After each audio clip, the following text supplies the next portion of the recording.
है आज जो समरी, इससे पहले जो समरी जो आया था वह आया था द आर्टिस्ट पे, जो चैनल पे डाला हुआ है।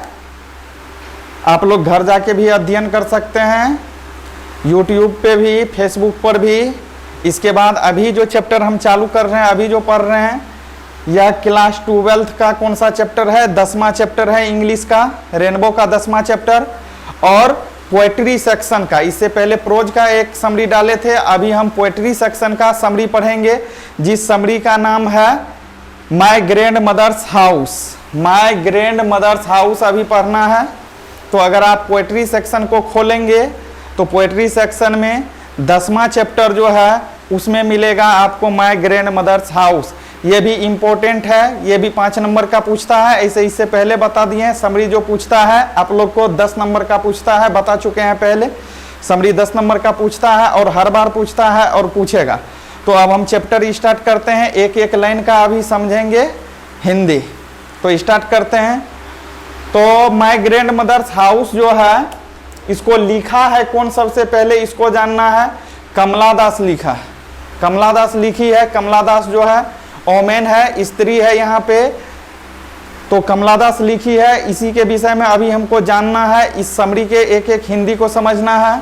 तो एक एक नंबर देखिए, अभी बता रहे हैं हम। पहला नंबर जो है summary my grandmother's house का पहला नंबर समरी है। नंबर बाय नंबर कर दिए हैं पॉइंट। आप नंबर दे करके भी लिख सकते हैं, नहीं भी लिख सकते हैं, याद करने के लिए हम नंबरिंग कर दिए हैं। तो पहला नंबर कहता है the poem my grandmother's house has been composed by Kamala Das. यानी कि ये पोएम जो है, ये कविता जो है माय ग्रैंड मदर्स हाउस, यह कमला दास के द्वारा लिखी गई है। तो इसको कौन लिखा पूछता है, तो आपको याद रखना है माय ग्रैंड मदर्स हाउस को जो लिखा है ये कमला दास लिखा है, आपको याद रखना है। और इसमें सबसे बड़ी चीज ये जानना है, अगर हम इंग्लिश बुक पढ़ते हैं, अगर हम समरी लिखते हैं, तो जब समरी लिखते हैं तो प्रोज में लिखेंगे रिटेन बाय। कविता वाला जितना है पोएट्री सेक्शन में उसमें कंपोज्ड बाय लगाना। जैसे इससे पहले जो समरी जो डाले थे, ये कंपोज्ड बाय के जगह हम लिखे थे रिटेन बाय। तो आपको कविता वाला अगर रहेगा पोएट्री सेक्शन से तो कंपोज्ड बाय लिखना है, अगर प्रोज सेक्शन से रहेगा तो क्या लिखना है? रिटेन बाय लिखना है, याद रखना है। फिर दूसरा नंबर देखिए समरी में कहता है इन दिस पोएम, इस पोएम में, इस कविता में, इन दिस पोएम, इस पोएम में, इस कविता में द पोएट डिस्क्राइब, यानी कि कवि महोदय जिक्र करते हैं a house where she lived with her grandmothers in childhood and got her love. और कवि महोदय जो है इस लाइन के माध्यम से, इस समरी के माध्यम से जिक्र करते हैं कहाँ के? तो अपने दादी माँ के घर का वर्णन करते हैं, बखान करते हैं। और कवि महोदय जहाँ रहते हैं, तो बचपन में कवि महोदय जो है, महोदया जो है कमला दास, ये अपने दादी माँ के घर रहती है, वहीं की गुणगान करती है, वहीं की व्याख्यान करती है। आगे देखिए, कह रहा Kamala Das used I again and again in the poem. यानी कि कमला दास जो है इस पोएम में, इस कविता में, माय ग्रैंड मदर्स हाउस में जिक्र करते हैं बार बार। आई वर्ड को रिप्रेजेंट कर रहा है बार बार, आई अगेन एंड अगेन, यानी कि आई को बार बार बोल रहा है इन द पोएम, इस कविता में। विच रिप्रेजेंट हर सेल्फ, जो उसके सेल्फ को दिखाता है, कमला दास के सेल्फ को रिप्रेजेंट करता है, कमला दास के बारे में। और यहाँ पूछता है आई वर्ड का जिक्र कविता में किसके लिए हुआ है, पोएम में किसके लिए हुआ है? तो आपको याद रखना है कमला दास के लिए किया गया है। फिर आगे नंबर देखिए, the house is full of silence, यानी हाउस जो है वह फुल ऑफ साइलेंस है, घर सन्नाटा से पसरा हुआ है। क्यों? आगे देखिए, after her grandmother's death, यानी कि जब कमला दास की माँ गुजर जाती है, दादी माँ मर जाती है, तो उसके घर में सन्नाटा सा छा जाता है। जैसे हम लोग के घर में, हम लोग के फैमिली में अगर कोई मेंबर बिछुड़ जाता है, डेथ किसी मेंबर का हो जाता है परिवार में, तो हमारे घर में उस रोज सन्नाटा छा जाता है। इसी तरह से जब कमला दास की दादी माँ गुजर गई, उनकी देहांत हो गई, तो उनका घर सन्नाटा पसर गया, उसके घर में फुल ऑफ साइलेंस हो गया। मतलब घर में बिल्कुल किसी को मन नहीं लग रहा था, मतलब एकदम सन्नाटा सा हो गया, साइलेंस सा हो गया। तो फिर आगे देखिए, एंड सी बिकेम एलोन, और वह क्या महसूस करने लगे? एलोन महसूस करने लगे कमला दास, तन्हा महसूस करने लगे। एलोन का अर्थ होता है अकेलापन, अकेला सा रहने लगे। स्वाभाविक सी बात है, जिस घर से हम सभी बच्चे को लाड़ प्यार दुलार मिलता है, जिस माँ से, जिस दादी माँ से, अगर वह हमारे घर में नहीं रहती है, उसके देहांत हो जाती है, तो स्वाभाविक सी बात है हमारी घर जो होगा हमारा, वह फुल ऑफ साइलेंस हो जाएगा, यानी सन्नाटा छा जाएगा। और हमको हमारे फैमिली से काफी प्रेम होता है, दादी माँ से, जिसके चलते हमको मन नहीं लगेगा, अच्छा नहीं लगेगा। इसी चीज को दिखा रहा है कमला दास, और ये बोल रहा है इसके दादी माँ के मरने के बाद ये अकेला सा हो जाता है, तन्हा हो जाता है। तो आगे देखिए, अगला नंबर फिर दिया हुआ है, कमला दास कुड नॉट रीड बुक्स, यानी कि कमला दास जो है वह किताब को नहीं पढ़ पाती है।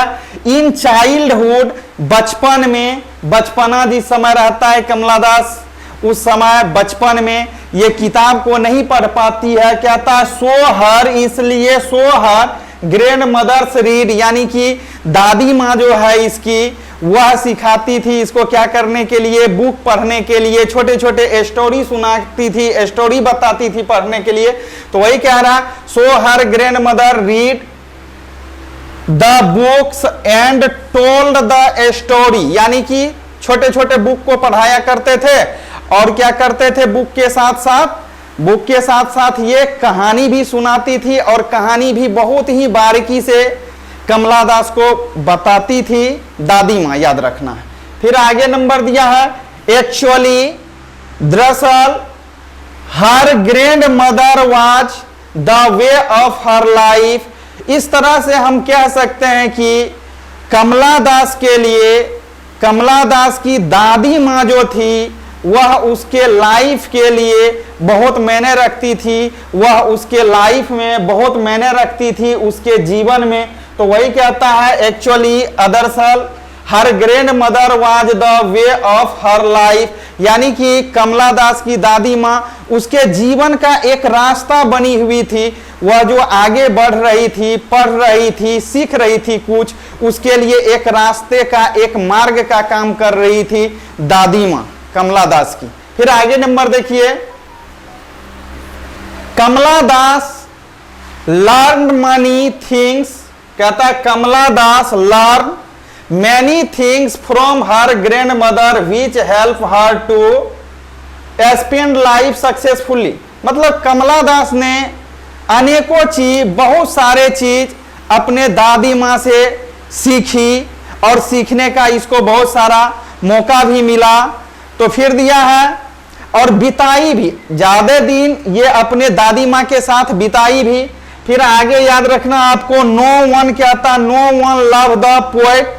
अब कवि महोदया को, यानी कमला दास को प्यार करने वाला, इस संसार में मान सम्मान देने वाला उसके घर में कोई नहीं रहा। तो इस लाइन को पूरा समझते हैं, कहता no one love the poet and no one help her no, यानी कि अब कवि महोदय को ऐसा लगता है, कवित्री को, कमला दास को, कि अब इस संसार में, इस वर्ल्ड में हमको प्यार करने वाला कोई नहीं है, मेरे लिए नहीं है। जैसे मेरी दादी माँ थी वैसी अब कोई नहीं रही। अगर कोई कहता है ऐसा है तो वह फेक है, सिर्फ एक दिखावा है, ऐसा नहीं होता है। फिर आगे दिया हुआ है, इफ अगर someone does so that is all fake and complete professionally, अगर इस तरह से कोई बता रहा है, किसी के घर में कोई सदस्य मर जाए, डेथ कर जाए, अगर उस तरह से उसको संतावना दिया जाता है तो यह एक फेक है, रियलिटी नहीं है। जिस तरह से कमला दास की दादी माँ ग्रैंड मदर उससे प्यार करती थी उस तरह से और उसको इस संसार में अब प्यार करने वाली नहीं रही, क्योंकि उसकी रियल हीरो जो था, हीरो बोल सकते हैं, उसकी दादी माँ थी, वो अब नहीं रही। तो ये समरी यहीं पे समाप्त होता है आपका, और इस समरी का आगे ऑब्जेक्टिव भी आएगा।